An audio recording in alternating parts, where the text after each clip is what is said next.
Assalamualaikum warahmatullahi wabarakatuh. Halo anak-anak, apa kabar semuanya? Semoga semua selalu dalam keadaan sehat walafiat dan tentunya tetap semangat ya. Baik anak-anak, kita lanjutkan kembali materi kita di pembelajaran tematik, tema F, subtema 4, merawat tumbuhan. Pada pembelajaran subtema 4, tujuan dari pembelajaran adalah sebagai berikut. Untuk bahasa Indonesia, siswa dapat memahami dan membuat kalimat tanya. Siswa dapat menyusun kalimat tanya. Siswa dapat menggunakan kalimat tanya yang tepat. PKN. Siswa dapat memahami manfaat aturan atau tata tertib dalam kehidupan sehari-hari. Siswa dapat memahami akibat jika tidak mematuhi aturan. Matematika. Siswa dapat membandingkan berat dua benda. Siswa dapat membandingkan kumparan beberapa benda. SBDP.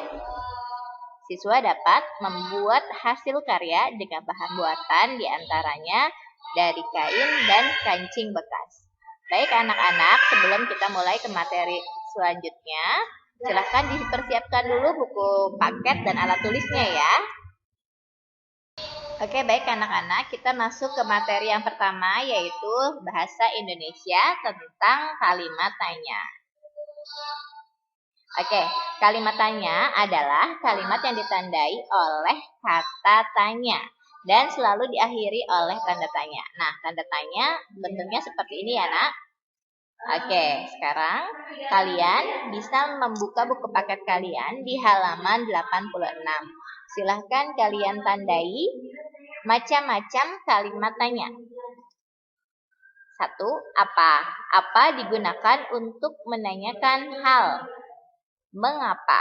Mengapa? Untuk menanyakan sebab. Bagaimana? Digunakan untuk menanyakan cara. Kapan? Kapan digunakan untuk menanyakan waktu. Di mana? Di mana digunakan untuk menanyakan tempat. Dan yang terakhir, siapa? Siapa digunakan untuk menanyakan orang. Silakan anak-anak kalian tandai buku paketnya di halaman 86, macam-macam kalimat tanya. Ya, materi selanjutnya adalah PKN, yaitu tentang tata tertib. Tata tertib adalah aturan. Biasanya di sekolah maupun di rumah kita memiliki aturan-aturan tertentu ya. Oke, baik. Untuk contoh tata tertib merawat kebun, silahkan kalian buka buku paket kalian di halaman 90. Kalian dapat memperhatikan gambar yang ada di bawah ya. Berikut adalah contoh tata tertib ketika merawat kebun di sekolah. Yang pertama adalah menyiram tanaman dengan air secukupnya. Jadi tidak membuang-buang air ya, menyiram tanaman dengan air secukupnya. Kemudian mengembalikan kembali alat-alat berkebun ke tempat semula. Membersihkan sampah di kebun. Dan yang terakhir membersihkan rumput liar atau rumput pengganggu supaya tamannya jadi terlihat lebih indah. Oke. Berikut adalah manfaat menjalankan tata tertib di sekolah. Contoh ada pada halaman 103.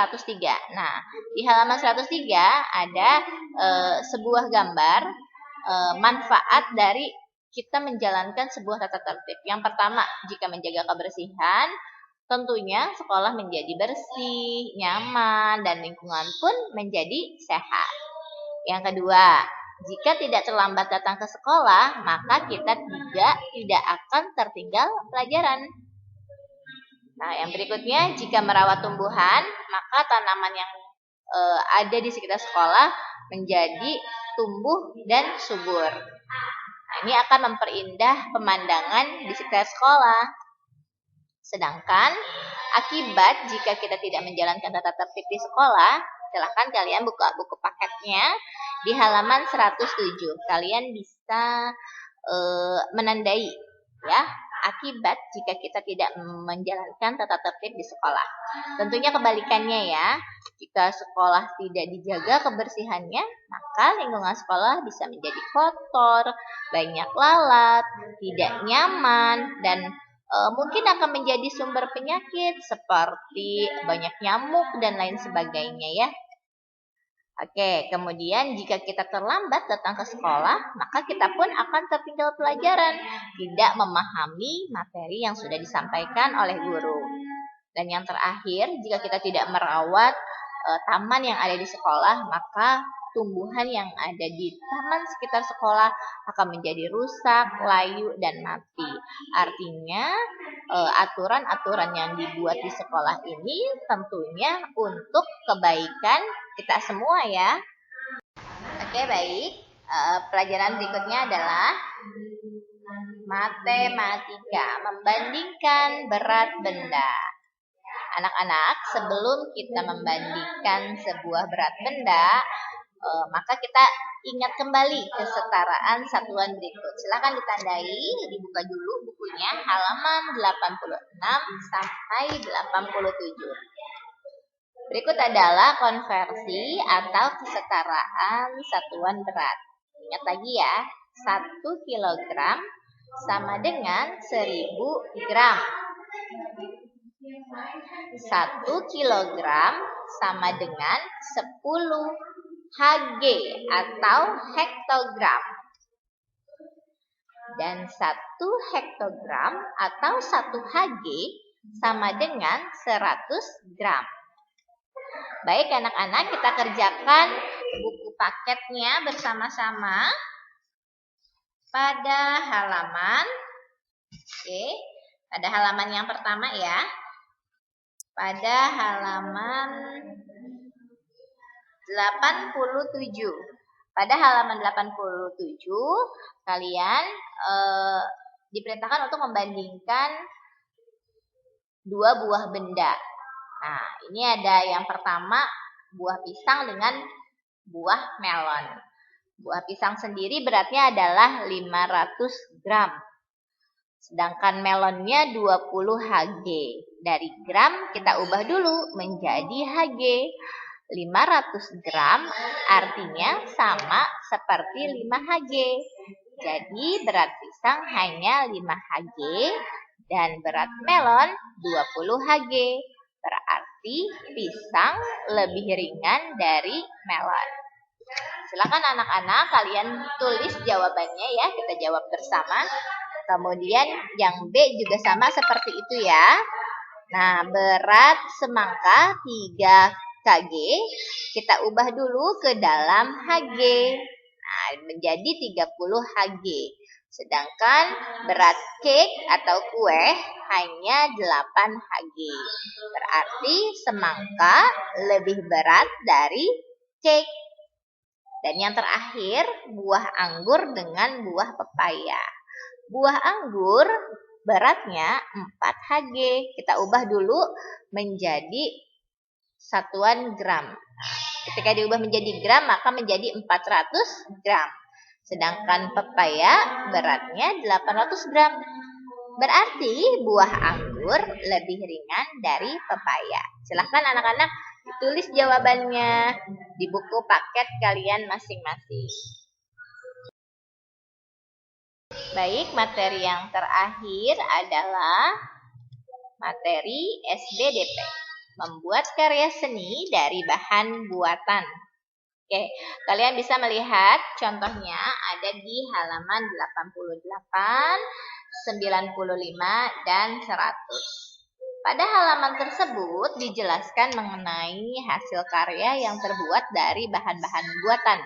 Di antaranya bahan kain, kita bisa menggunakan kain katun atau kain flanel ya.